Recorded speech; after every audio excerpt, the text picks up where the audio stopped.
maybe we will start the class in next 1 or 2 minutes. We will wait for 1 or 2 minutes and then we will start the class. So I hope my screen is visible and you are able to hear me, right? Okay, thank you.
So I think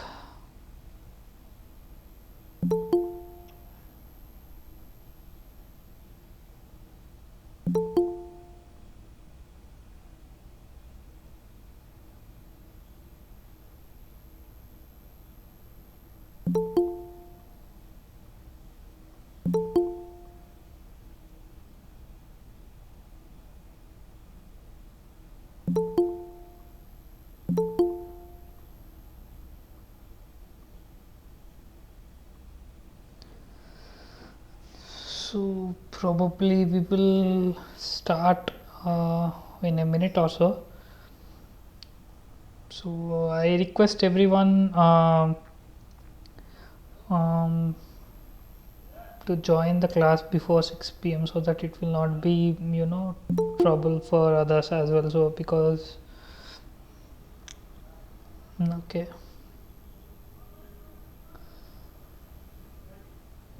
So till now, do you guys have any question, like are you facing any trouble in terms of any particularly solving any problems or quizzes, or especially in the concepts that I am explaining? So do you guys have any issues?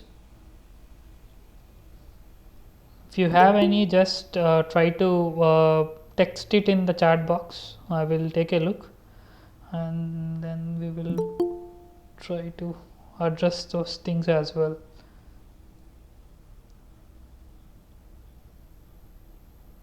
Okay.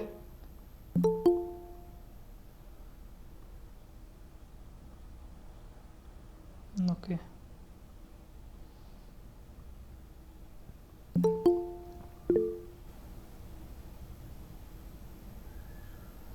Okay. Okay, cool. So we will start the class. Good evening, everyone. Today we will be discussing some exciting topic. So that is about decision making and all this stuff. So before that, we will just take a look at our previous class. So what we have discussed. So in our in our previous class we tried to we look at the operator precedence and the associativity. So what is the rules, and we try to solve some quiz problems as well, how this thing will actually work. So then we looked at the variables and the constants, and we did some basic programming related to variables and constants, and then we scratched the surface of the functions. So this is the basic level of functions. I will detail the functions. I will discuss the function in detail maybe in the upcoming lectures. So and then we try to understand how to declare and define the function, and we looked at some small program as well. So that is the function. So that is all about the things that we have discussed in the previous class. So now today we will be discussing about some important thing called decision making in C programming language. So how do we we try to alter the execution of the program based on some condition. So before actually going to that, we need to understand the type of operators in C. So we looked at the precedence and associativity, but sorry. So we looked at the precedence and the associativity of the operators, but we need to understand what are the different kinds of operators are there in C, and how we can use them in the real time for making the decisions and all this stuff. So then we will try to look at some examples in terms of programming with Sizeof Operator or ampersand operator and all this stuff. Then we will jump into the branching part. So how to alter the execution of the program, and then we will try to look at the different statements that are there in the C, like if else, and we will try to look at the nested if else and if else ladder, etc. So I think I will not be able to cover the switch part, switch in this section. This is also a part of branching, but I will try to discuss it in the next class. And I think Professor has released some videos related to looping as well. So we will try to cover switch statement as a part of looping. So hopefully that's all. So let's get started. So coming to the operators, we have seen precedence and associativity. There are various kinds of operators are there in C programming language. So those are like arithmetic, relational, and assignment operators, and logical operators, and bitwise operators, and there are some miscellaneous operators as well. So we will try to take a look into the each operator, and we will take some sample data or variables to look at how these things will work. So this is just for basic understanding. You can always try and get your hands dirt by using these operators in your compiler, and you try to write a program and test yourself.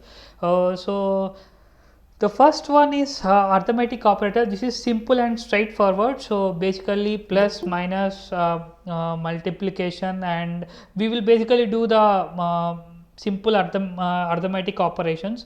So here you need to understand one important thing. So the difference between divided by and the modulo operator. So divided by will try to give you the coefficient, and the modulo operator will give you the remainder. So in case of try to look at this one. So let us assume a equal to 10 and b equal to 20. Those are integers. So if you try to use the divided by operator, so you will get the 2, because 20 divided by 10 equal to 2. You will get the division part. Whereas if you are trying to apply the modulo operator, so that will give you the remainder. So 20 modulo 10 equal to 0. That means you will not get anything in the remainder. And another key important operator is that plus plus and this minus minus. So these are called as increment operator. So if you use plus plus operator, so this is called as increment operator. So if you use that in with a variable, you will get you will see that that will be incremented by 1 by default. And similarly, if you use the decrement operator, that is minus minus, so the value will be reduced by 1. So a minus minus equal to a, that is a minus 1 in the if you try to use the layman terms.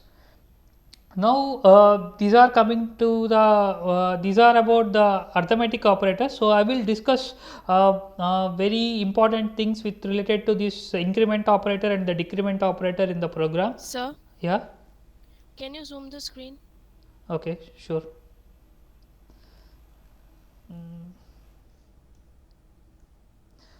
I hope you are able to see my screen now. Is it okay? Yes, sir. Okay, thank you. So this is about the arithmetic operators, and now we will discuss about the relational operators. So these relational operators are very important in terms of decision making. So these operators will return the values in terms of booleans. That means whether it's a true or false.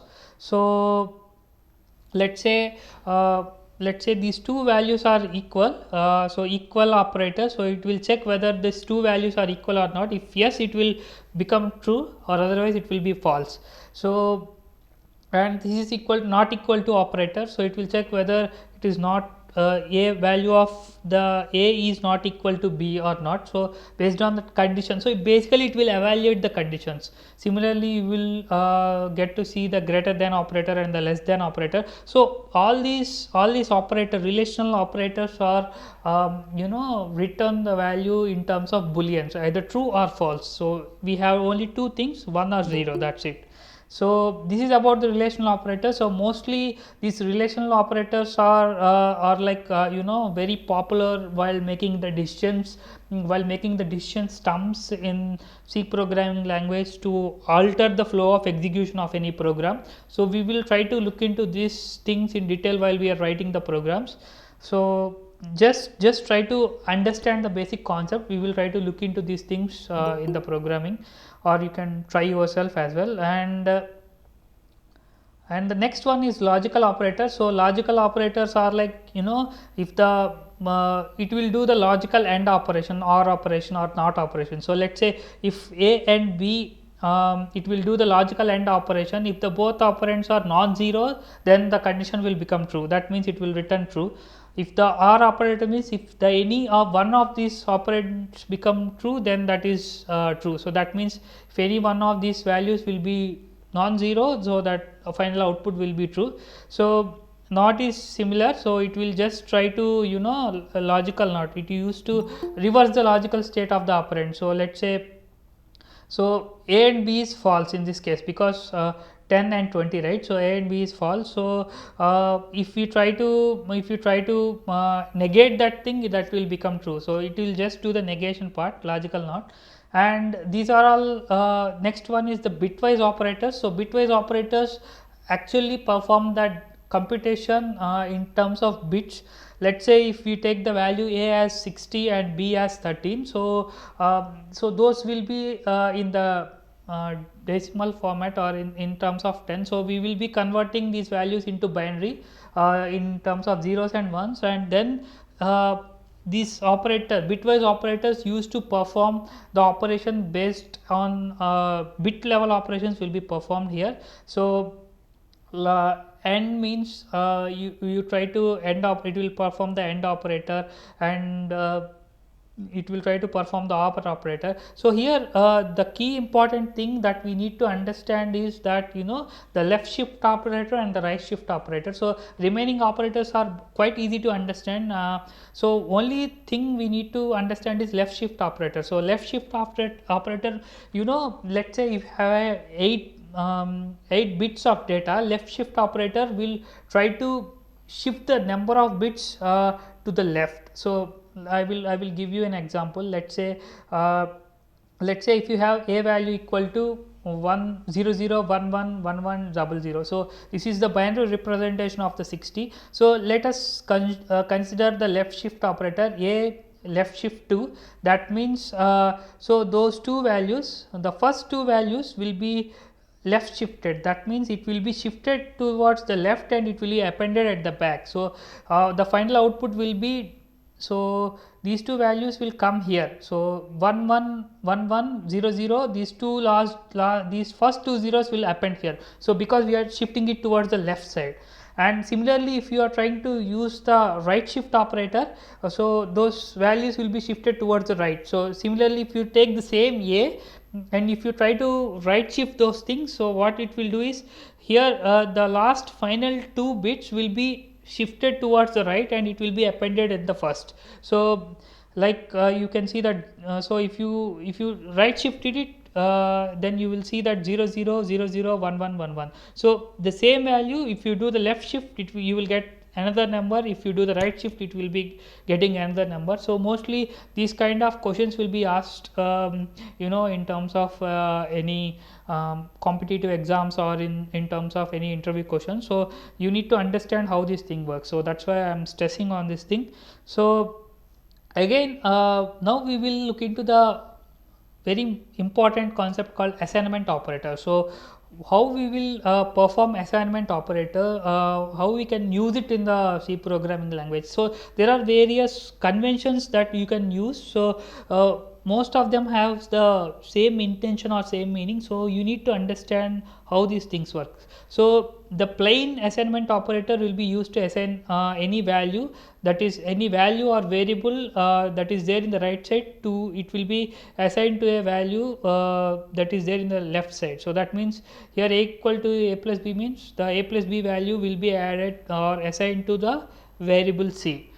Similarly, you can see this kind of thing, plus equals to that means, so c plus or equals to a, that means c equal to c plus a. That here what it is trying to do is, it is trying to perform the addition operation to the value of c, and that will be assigned to the same variable c. So this is how it will be.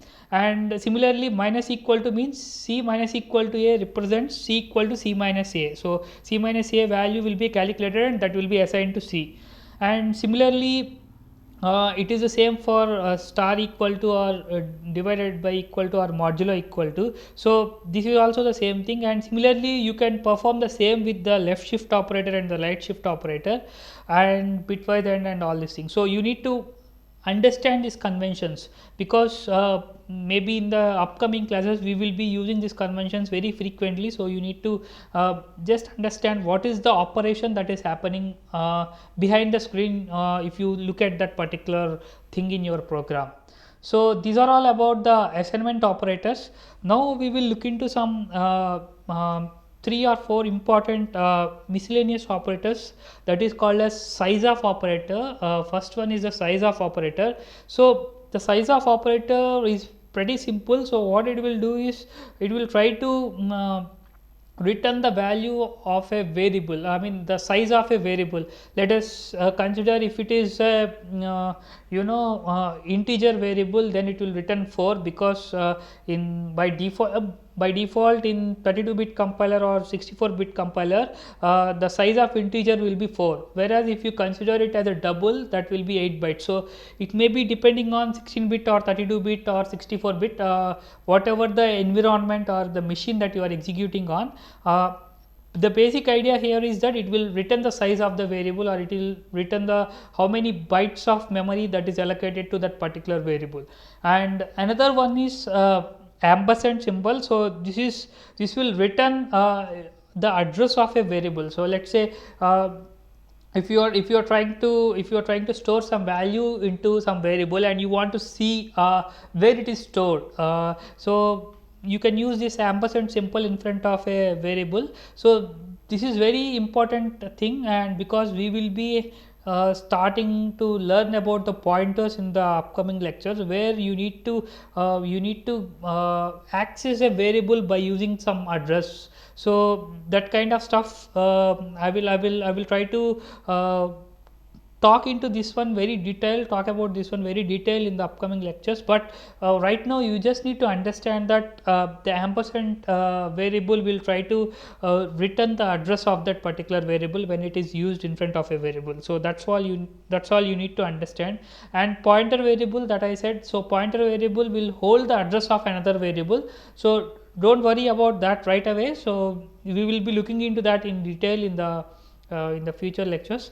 And another thing is the conditional expression or conditional operator. So this is very important, and this will be used in many places, while especially when you want to take some decision based on a condition. So now that is, let's say we will use this conditional operator like this. Let me use this one. So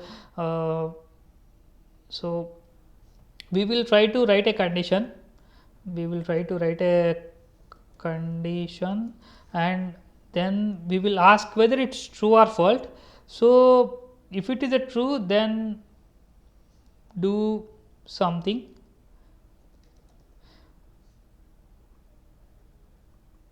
or else if it is a false, then do the thing that is after the semicolon.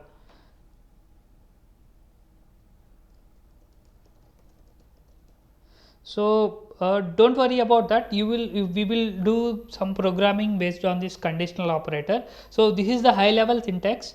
So if you want to write some example, let's say if 6 greater than 5 or 4, check whether this condition is true, then you can write the printf that 6 is big, or otherwise you can write printf that you need to use a semicolon, don't worry. So that is there. So printf 4 is big. So this is the high level overview of how to use this one. Now we will try to look into that increment operators. We will try to write some code and look into the increment operators, and then we will try to use how this conditional expression will be used, and then we will use the Sizeof operator and the ampersand operator. So we will try to do some programs with this thing. So here I have written a very simple program. So let's say this is a I hope you are able to see my screen, right? Is it visible Can you please zoom? now? Now is it fine? Yes, sir. Okay. So let me try to minimize this one. Okay.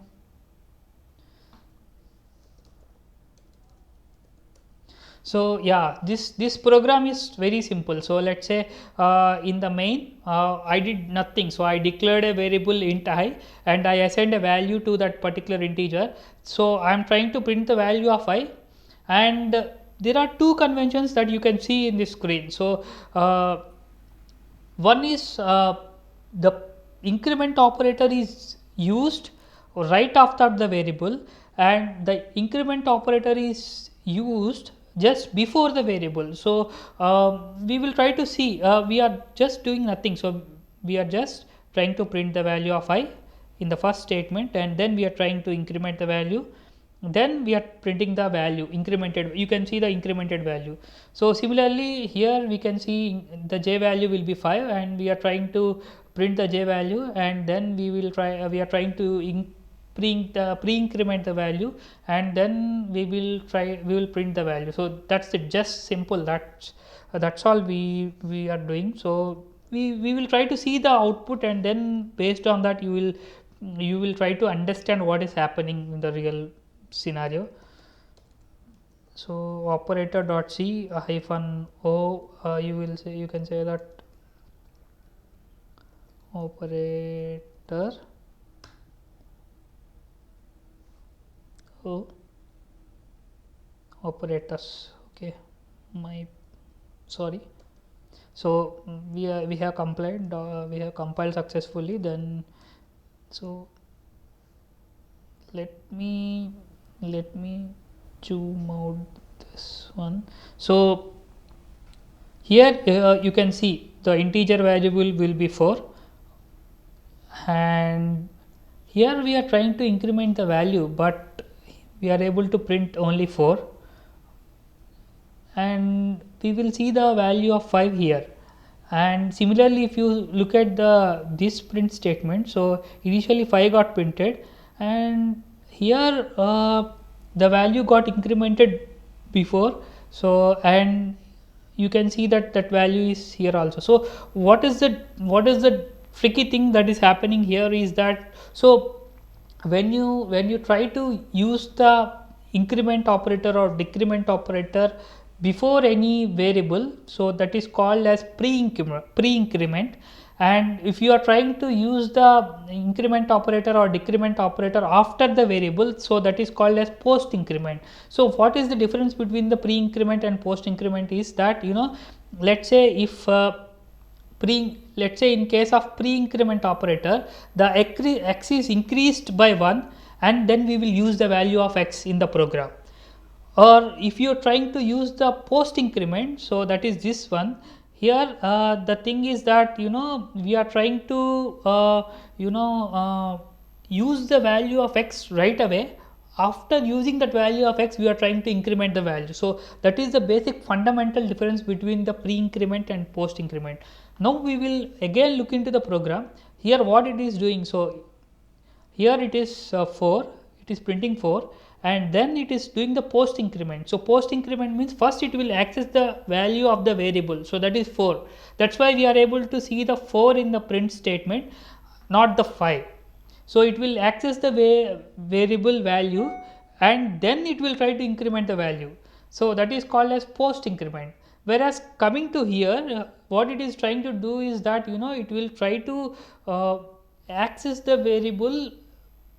It will actually try to increment the variable first, perform the operation, then it will access the variable. So that is the fundamental difference between the pre-increment and post-increment. So you will come across this kind of statement quite often in your program. So you need to understand what is the difference between pre-increment and post-increment. So you try to write some programs with increment operator and decrement operator and try to understand this one in detail. So if you have any queries, you can try to use this link as well. So I will try to post the link towards the end of this class. So this is what it is. Now we will try to look into the other operators called Sizeof and the ampersand. So here the program is very simple. So we will try to declare one integer value, integer a equal to 25, and double or float b equal to 23.00 or something, and char a equal to yes. So these are all 3 things. So we will try to what we will try to do is we will try to print the size of these variables. So printf, it is very simple. I am printing 3 values.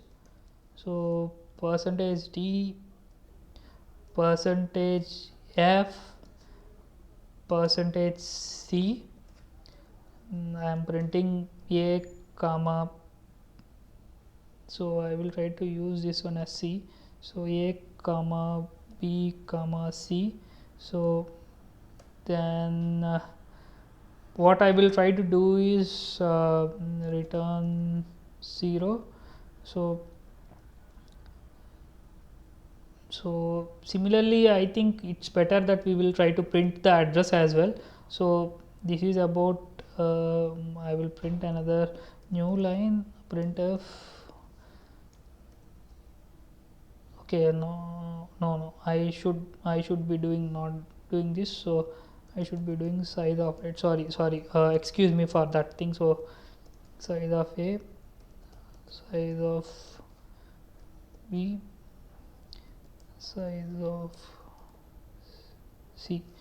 So we should not print the variables value. So we should print percentage f, I guess.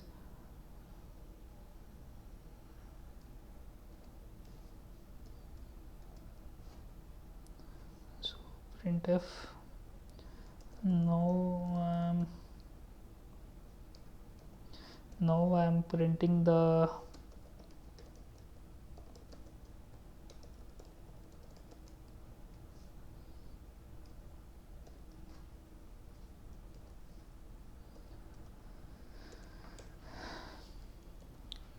so let us clear the screen and we will try to do the size.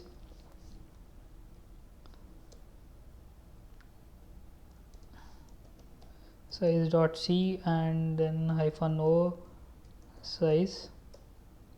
So here what is the warning? So you need to understand that I have used %f for float, but here it is trying to return the unsigned long. So we need to use %lu. So this is the basic part of debugging. So you although you can ignore the warnings and you can proceed further, but it is always a better practice that you should be able to understand what the compiler is telling to you. So let me fix that warning, and let me save it, and then we will recompile it.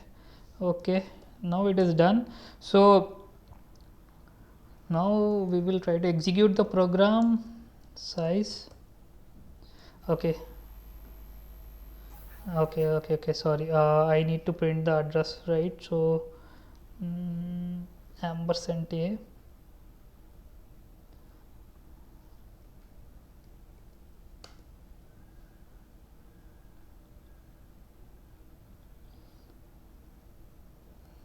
Okay, address should be printed in p, so it will return the pointer, right? So just like percentage d for integer, percentage lu for long int, percentage p is like pointer, so it will store the address. So let me recompile the program. Just give me 1 sec, because I want to show some important thing to you. So here you can see that so the size of integer variable is 4 bytes, and size of the float variable is 4 bytes, and you can see that the character variable size of the character variable is 1 byte. So this is how the compiler will allocate, and you can use the Sizeof operator. Now so after that you can see that the particular address of this variable a is in this location 0x16d and 88. So here I want to show you something. Let me rerun the program, and let me rerun it again. So you can see that the address of this variable. So whenever I am trying to rerun the program, why this address of this particular variable is changing? So you can see the three things, right? So 1 2 3. So can anyone tell me what is happening here in the chat box?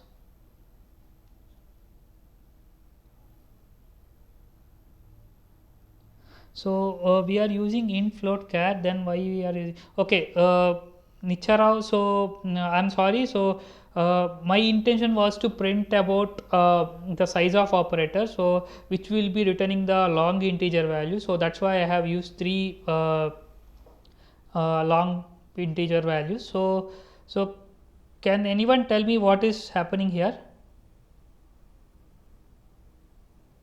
So here what is happening is that is anybody is there?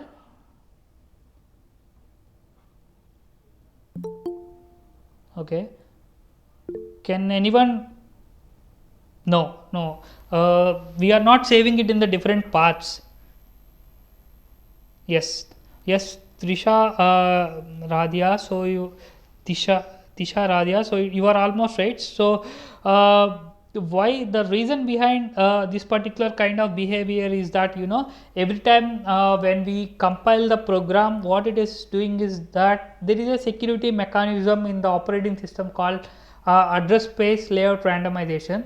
Because if the program is executing or loading into the memory from the same location, so it is obviously becomes easy for the attacker to look into the places of the stack heap and where it is located and variables, and then they try to overflow the stack to exploit some vulnerabilities. So that's why the system has this operating system provides this security mechanism called address space layout randomization. So each time when we are trying to execute the program, so it will load the program from different memory locations. So that is called as base address of this particular thing will be changed every time. So that is called as address space layout randomization.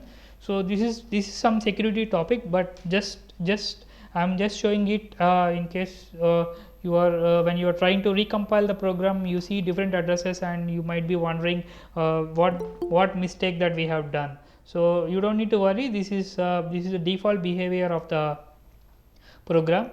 So now we are done with this basic operators part. So now we will look into the branching in C programming. So as of now we have seen the program structure, like in every integer every program you have one integer main function where the program's execution will start, and it will execute step by step, and it will assign the values, and it will print some values, and it will try to exit the program. So this is how it will execute the statements step by step. So this is called as sequential execution. So whatever we have seen till now is the sequential execution, but C programming, in some cases while you are writing the program, you need to execute a block of statement based on a condition, based on a particular condition. You try to alter the program execution of the program, so that is called as branching. So let's say if you are executing statement 1, statement 2, statement 3, and then you check some condition, and then you say that no, I don't need to execute from here, so I just need to jump into some other location and execute something, and execute that set of statements. So that is called as branching. So C has very powerful statements in for using the branching. So here you can see that if statement is one of the powerful expression or decision making statement that is there with the C compiler to make the decision and alter the execution of the program based on certain conditions. So there are various kinds of control flow execution or branching statements. So one is plain simple if, and the second one is that if with if and else, and that means if the condition is true, execute some part, and if the condition fails, then execute some other part. So that is called as if else. And then we have a nested if. So that means inside one if block you will see another if block, so that is called as nested if. Then you will see the else if ladder, so that means if, else if, and else if, and finally you will see the so that is about if else ladder. So now we will just try to understand the basic if block. So this is how the sample if block will be looking. So if, and it will try to test some expression. So if that expression returns true, that is a boolean statement, then it will execute a block of statements which are defined under the parenthesis. So this is the simple if expression. So if you try to represent that in the pseudocode, that is like if it will try to the program flow will come to this place, and it will check the condition or evaluate the expression. So if that expression turns out to be true, then it will execute the block of statements that are defined in between the parentheses. And if that was not the case, so it will not execute the statements that are inside this block, and it will directly jump into the statement X that is defined outside the block. So this is how the if statement program flow will work, and this is about the simple if statement. So just like if the bank balance is 0, then borrow some money. If the bank room is dark and you put some light, so this is very simple. So based on a condition, it will try to execute the block of statements. So this is a simple if statement. Now we will look into the if else statement. So if else statement is also very similar, just adding a else part. So previous case we have seen only we are trying to execute the values if that was if that expression turned out to be true. But what happens if that expression turned out to be the false? So let's say if you want to execute some set of statements if based on a condition. So if that condition turns out to be true, then you need to execute that block. If that condition turns out to be the false, then you need to execute another block of statements. So in such scenario we will use if else statements.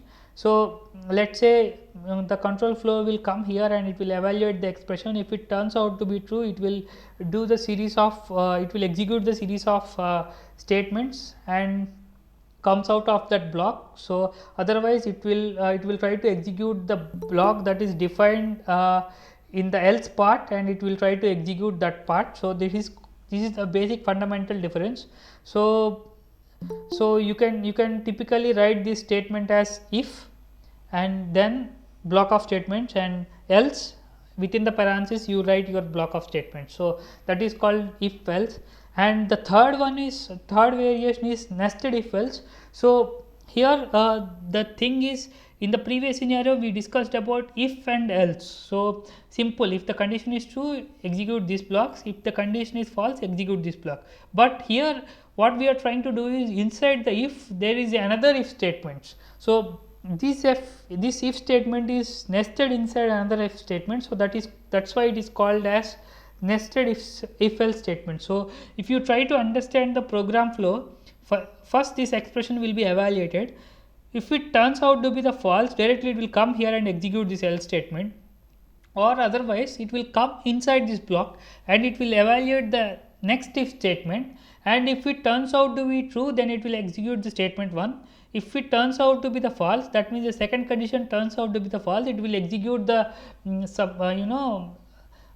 corresponding else statement, and after executing any one of these statements, it will the program flow will again come to the statement that is outside the if block. So this is how typically nested if will look like.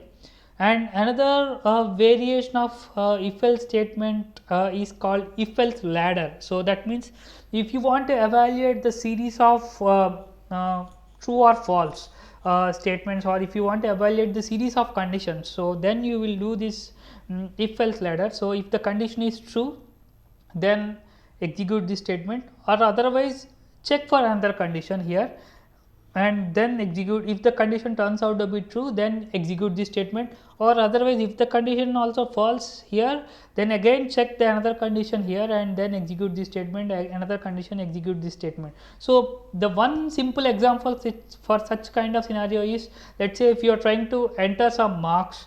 So if the marks, let us say if the first condition is your marks is greater than 80 out of 100, then you can directly print the statement that you passed in distinction. So otherwise you can check the another condition called if the marks are between 60 and 80, you can say that you passed with the first class. Otherwise if it is between 40 and 60, you can say that it is in the second class. And if you say if it is below 40 or and 35, you can say that you passed in third class or fourth class, and otherwise the default statement will be you failed in the exam. So if you want to evaluate such kind of series of conditions, so if else ladder will be used. So now I will try to use demonstrate some programs based on if else conditions. So we will jump ahead with some small code. So do you have any questions before I jump into the programming stuff? Anybody has any questions? I will take any questions if you have any.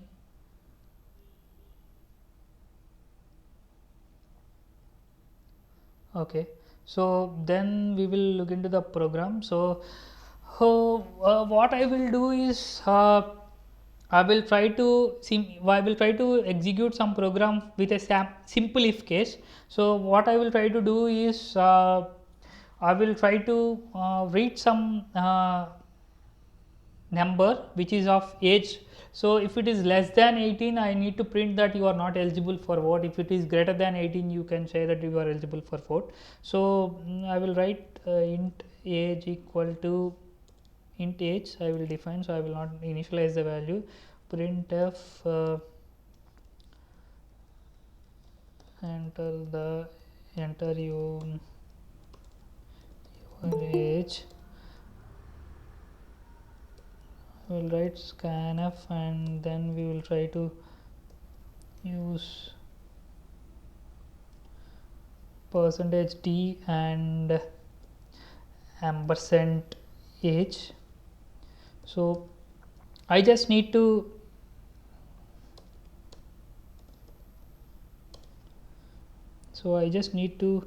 check initially just if age is greater than 18,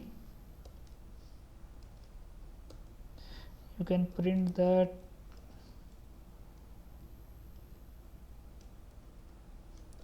hey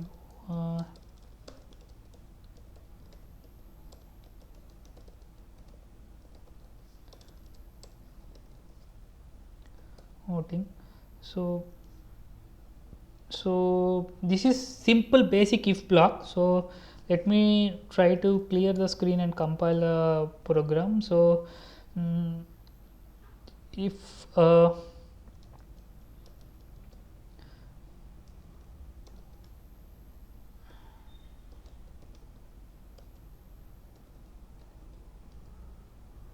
so I say 12, it will not do anything because it is just simple if.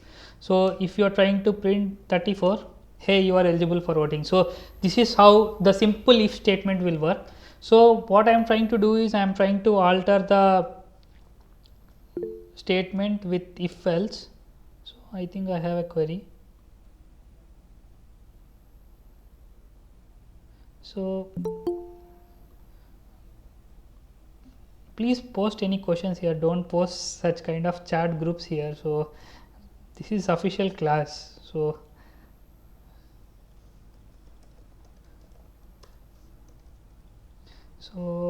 you are not eligible for voting, check next year.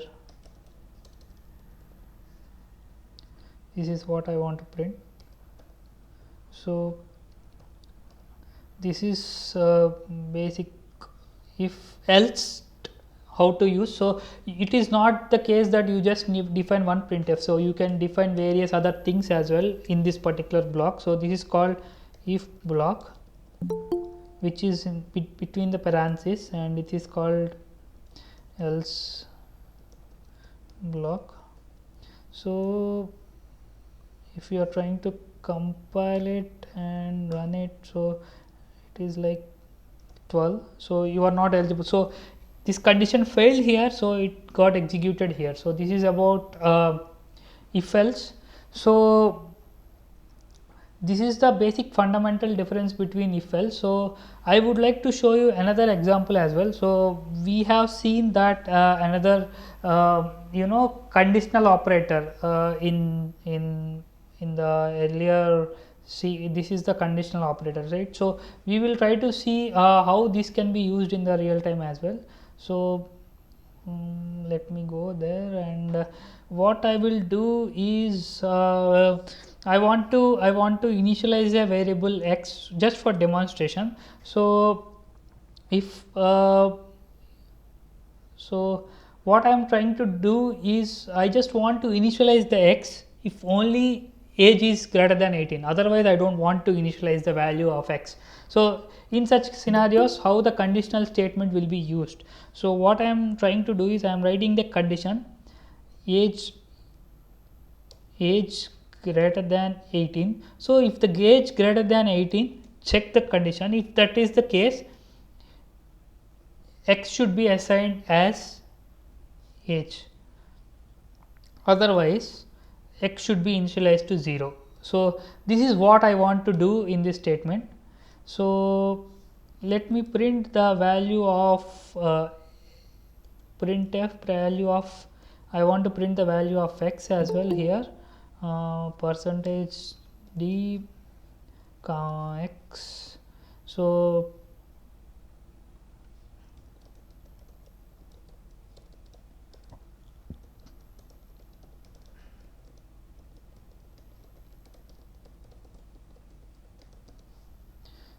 let me recompile this program. So you will see.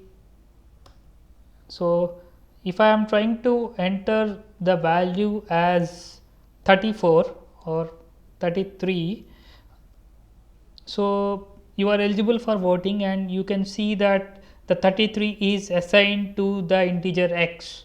So if it was not the case, let me rerun the program. I am entering 11. So you can see that this conditional operator if this condition failed, and then so it is not going to do this value, so it is going to assign this value. So this is how the conditional operator, basically it will check the it will just work similar to if else statement. The only fundamental difference between this conditional operator and if else statement is that in if else statement you can define a block of statement. That means you can execute n number of statement based on a condition. But whereas coming to this this particular conditional operator, you just can execute only one particular statement. So that is the drawback between this conditional operator and the if else statement. So more or less you can say that this is the tiny version of if else statement, but you need to explore this one in detail. So that is about the conditional operator. So now we will try to write our final program here, so which is about if else ladder. So I will try to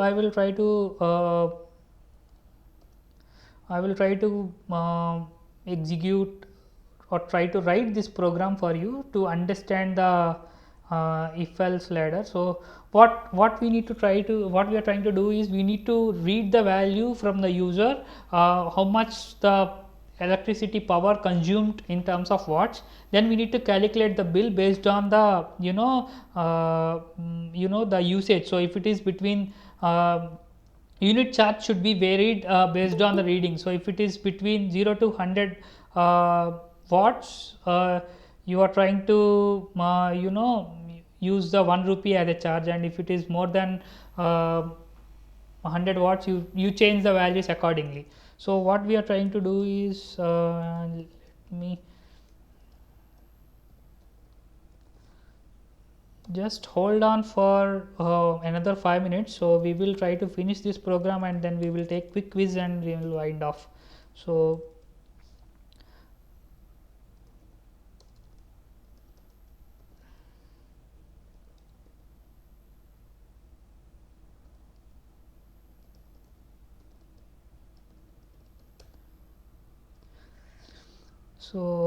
printf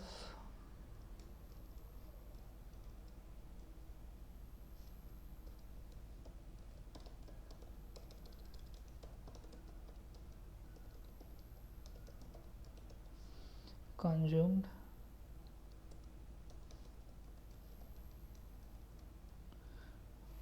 percentage f and ampersand power. So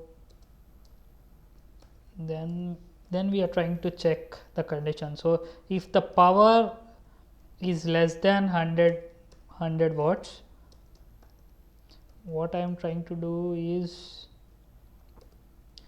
bill equal to bill plus I am charging per unit, I am charging 1 rupee. So 1 star power. So similarly I'm checking another condition. So else if the power is greater than 100 and less than, and power is less than 250. So I need to make these statements in the parentheses so that it will not be confused. So it will consider these two as two individual statements. So then I'm trying to charge 2.5 rupees per unit. So else if it is greater than 250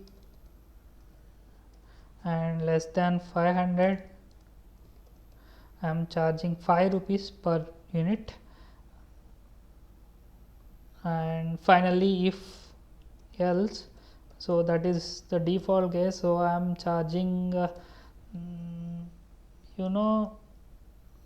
around, if it is more than 5 rupees, then that is I am charging 10 rupees per unit. So finally I will print your bill amount is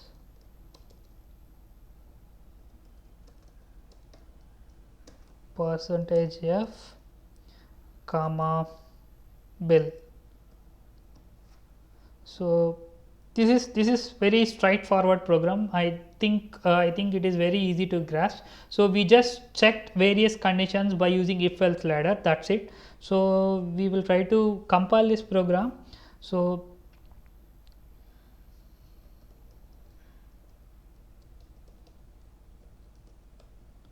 -o ladder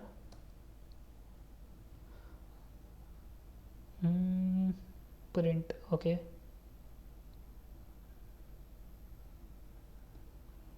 my bad.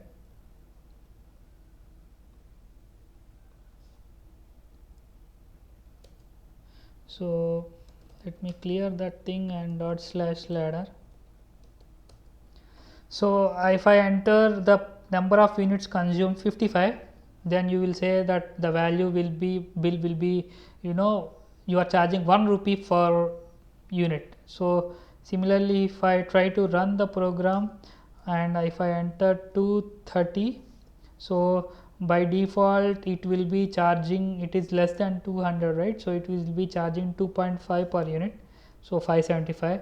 So let us assume you are charging 1000 more than 1000, so 800 more than 500, so that is you will be charging 10 rupees per unit. So by using basic if else ladder, we are able to calculate or compute this kind of expression, and you are trying to alter the execution of program various based on various conditions. So this is about the if else conditions. And so as of now we have seen what is if else ladder and nested if. So we will be looking into the switch statement in the next class. So we will be taking a short quiz now. I hope you are able to understand whatever I have written. So if you have any questions, you can fire me up, so I can take your questions, or otherwise we can go for quiz. Any questions?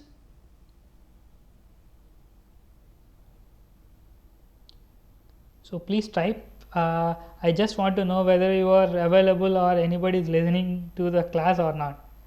So shall we go for the quiz? Okay, okay, cool. Okay, sure. So when to use array? Yeah, arrays will be we will go through the arrays maybe in the within, I mean, not in the 4th week, maybe in the 5th week, I guess. Don't worry, we will be looking into the arrays, Shiva Shankar. So let us try to understand this question. So we have declared 3 values a, b and c. So we are trying to evaluate this expression. So according to you, what will be the output? So a equal to 4, b equal to 15 and c equal to 29. So what it will do? So instead of sharing my entire screen, are you able to see? So are you able to see, or let me zoom this up? So you are able to see this one, right?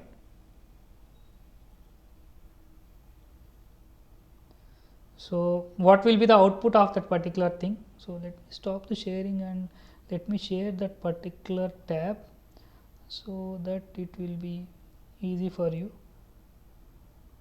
Okay, so yeah, now you can see the screen. So what will be the output for this particular statement, whether it will print true or false? I think it is true, and output is C is big than A and B. Okay, okay. So anybody else would like to answer? So let me do this thing. This is very important. So I know that you will be answering the same. So that's why I typed. I try to run this program for you so that so I just compiled dot so clang example dot c hyphen o e1. So dot slash e1.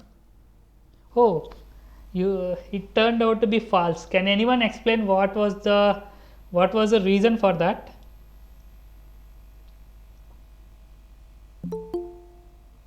So let me try to make it understandable for you. So initially, so these are two operators. So first, these two operators have same precedence, so associativity will be left to right.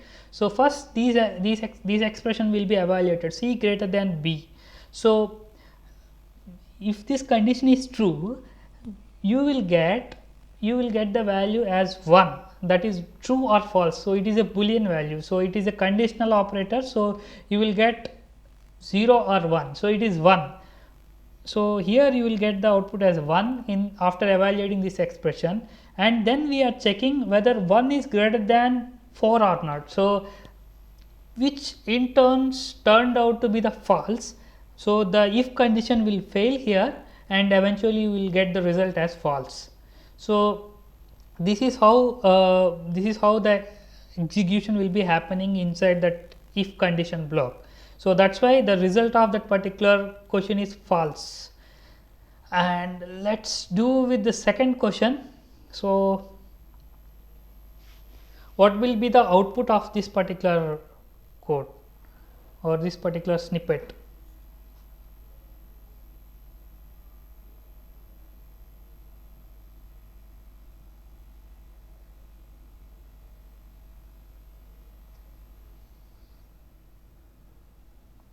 So you can type it in the chat box, I can see.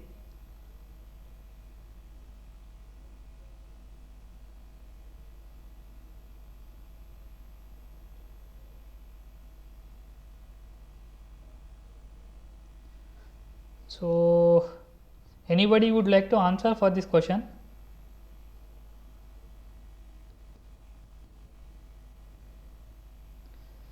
Okay, okay.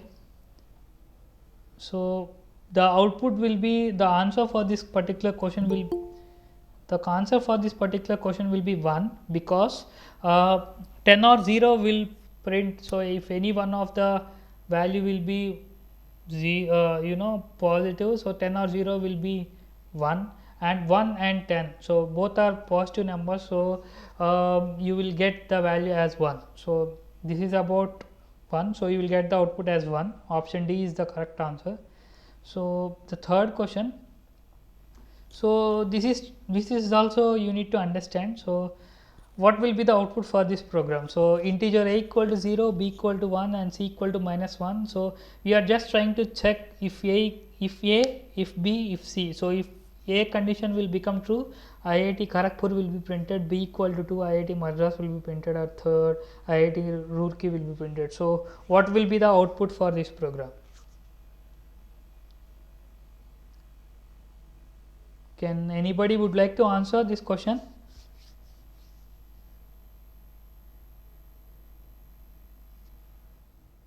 Yeah, I hope everybody is there. Are you guys here? I'm just all will be printed. Okay. Sir, IIT Madras and IIT Roorkee will be printed. Okay. Can you tell me why it is so? You are right, but Sir, I. because Hmm. it is like if we come to the flowchart type, that the rectangular box in which the computation is there, it already has been done and it is not given in the question. It is given from the decision box, the diamond box. If the conditional statement, it is taking the value of a, and this 0 represent false and 1 represent true. Okay. So false value is IIT Kharagpur, so it would not be Uh, executed because it comes under false as the condition as given false, so it would not be executed, and okay. then true value would be executed, which is one and non-zero, 1 and -1. Okay. So you are almost there. So the correct logic would be if condition will take boolean 0 or 1. So a equal to 0, that means boolean by default false. Whereas coming to the B, which is plus 1, and C minus 1, so it doesn't matter it's a plus 1 or not, so it turns out to be the true for if statement. So here the condition will become true, and here also condition will become true. So IIT Madras and IIT Roorkee will be printed in the terminal for output. So this is about third question. So now we are at the final question. So we are at the final question. So what will be the output of this particular program or snippet?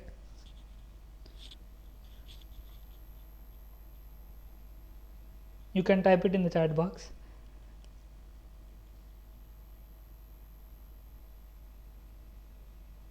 Yes. Two Subdhuip and Danika Mandla. 0. No, no, 0 is not the answer. So 11 plus 14 will be executed first, 11 plus 3 will be executed first, so that is equal to 14. 14 modulo 5 will result in 4 because it will take the remainder, and then the 4 divided by 2 which will result in 2. So 2 is the right answer. I think most of you guys are there. So okay, that's all from our today's class. So we have just summarizing the class. So what we have discussed is we discussed some basic operators, and then we discussed about the branching and how to alter the execution flow of execution of the program, and then we have seen about the if statements, types of if statements. So if, basic if, simple if, then if else, then if else ladder, and nested if else.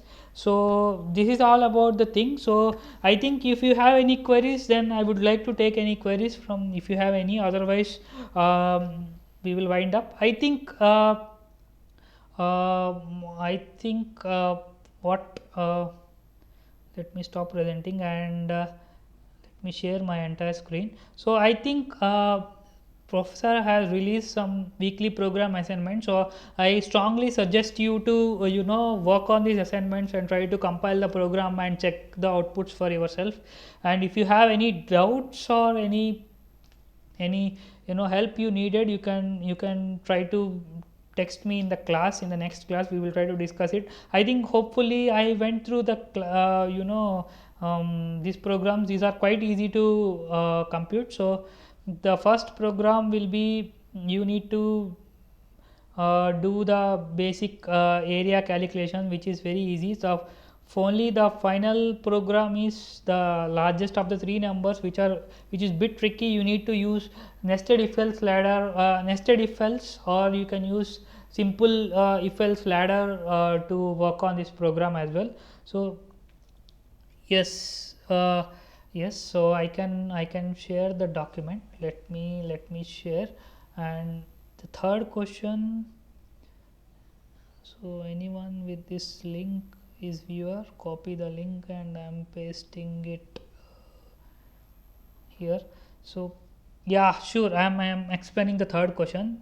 The third question is kind of simple. So find the largest number among the three numbers. So this is 45, 34 and 67. So what you need to do is you just need to write the functional logical if statements. So let's say if you need to check whether this number is greater than this number and this number is greater than the third number or not, then if the first number is greater than both of these numbers, then you can say that this is big.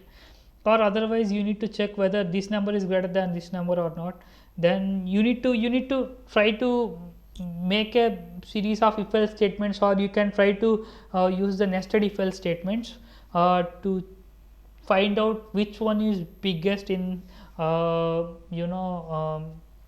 three numbers. So this is quite easy program. You can try it out, or otherwise if you have any problem, and then I will try to code that one in the next class and show it to you. Is that okay, Tisha, Radhya? Sir, I have some doubt. Okay, yeah, Sir, last problem is about 11 plus 3. First we are consider multiply division. okay.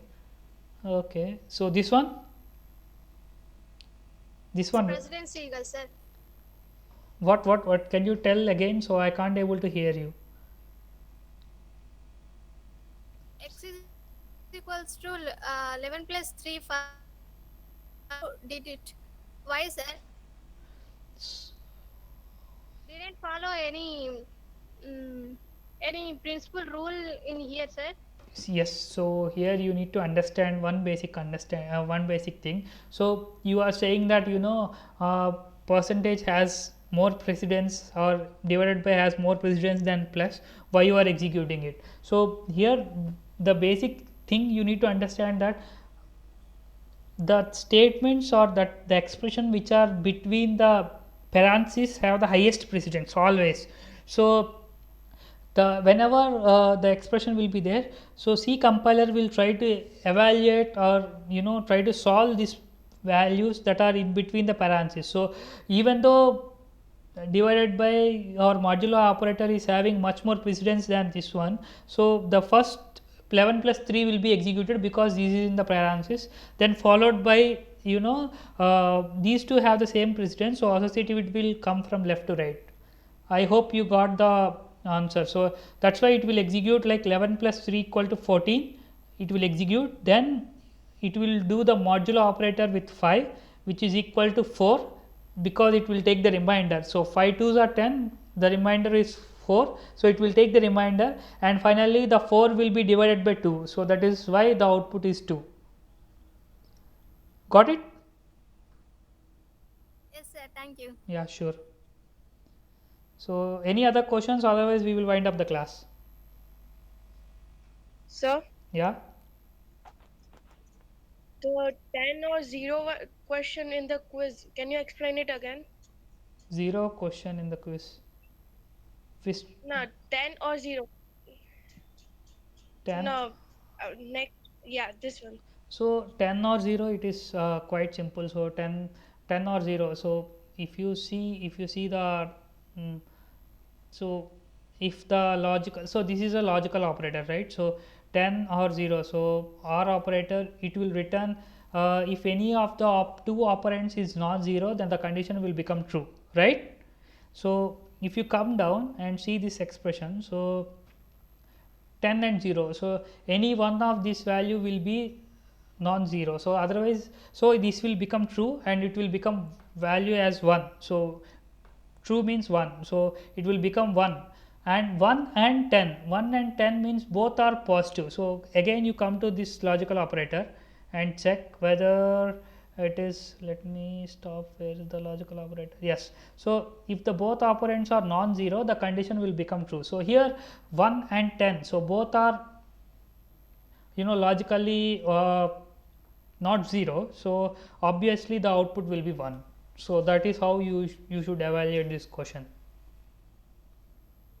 Is it okay? Thank you, sir. Sure. Okay, so I think we will try to wind up the class, and hopefully we will meet in the next class. So thank you everyone, see you. Sir, can you explain the right shift, left shift operator? Okay, cool. So right shift and left shift, so here this is the value of a, right? So 0 0 double 1 double 1 double 0, so it is trying to left shift by 2 bits. So what it is trying to do is, it will take these 2 bits and it will try to shift it.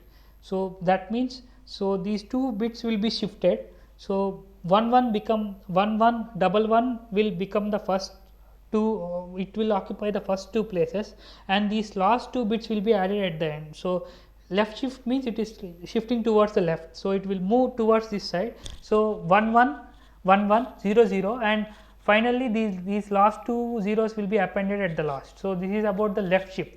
Whereas coming to the right shift, so if you take the same value and if you try to right shift it, what it will happen is, it will take these right two values and it will try to shift it towards the right. So usually it will shift by 2 bits towards the right. So these 2 bits will be shifted and that means the 1 1 should be ending bits, and these 2 bits will be added towards the front. So that means 0 0 0 0 1 1 1 1. So that is how it will be.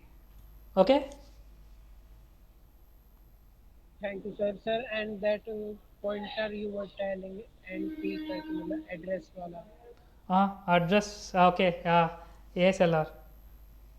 Oh, why only 2 bits? Because this is we are shifting it by 2. A left shift operator 2. That's what we are doing. That's why we are shifting 2. If it is 4 bits, a left shift operator 4 bits, then it will shift 4 bits towards the left. So it doesn't matter whether it's 2 bits or 3 bits. So whatever the bits they are giving, we are going to shift it.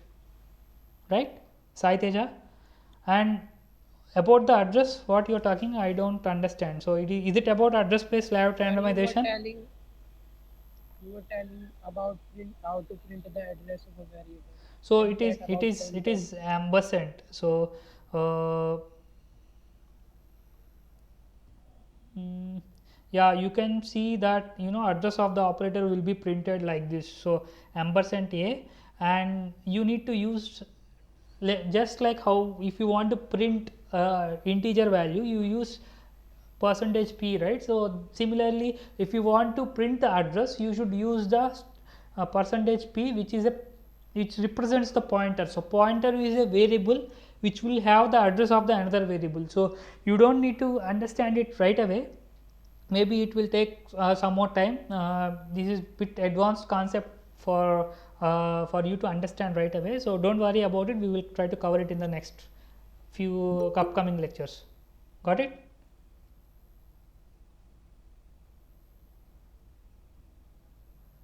Okay, hopefully we will try to wind up the class now. Okay, good night everyone. Hopefully we will meet in the next class. Thank you.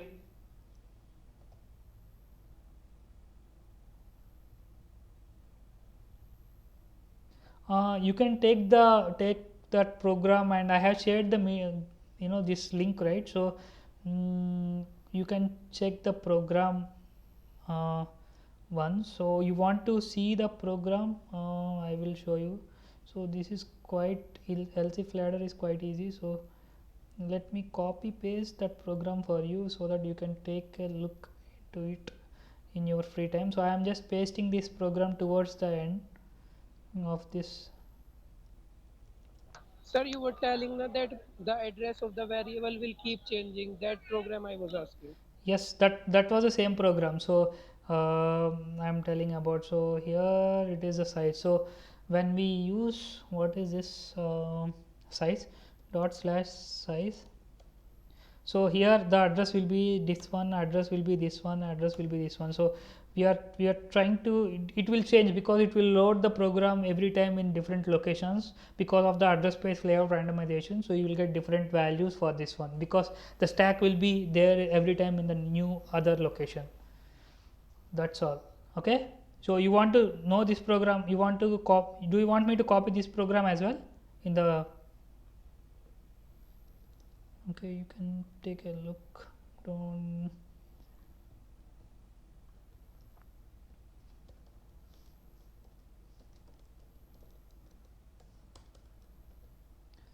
okay. Okay guys, that's all for now. Hopefully we will meet in the next class. Okay, good night. Thank you.